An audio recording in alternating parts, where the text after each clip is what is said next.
زیادی در پیش است میدانم، داغ‌های زیادی خاموش است میدانم، رودها و صداها خشکیده است میدانم،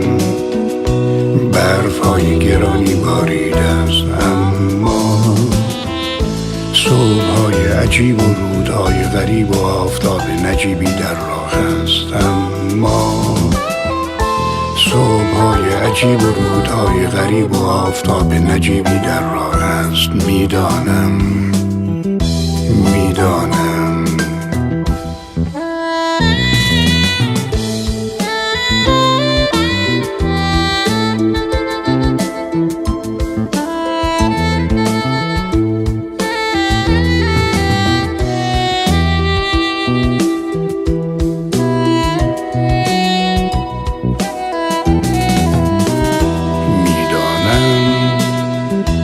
قفل‌های گرانی می‌سازند میدانم،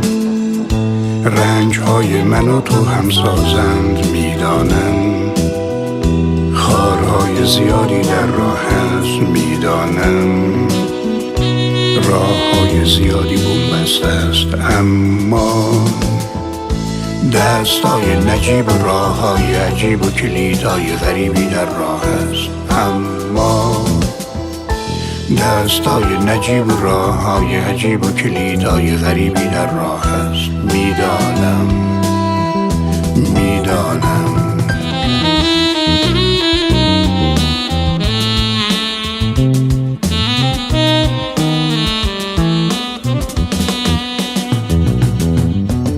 هر شب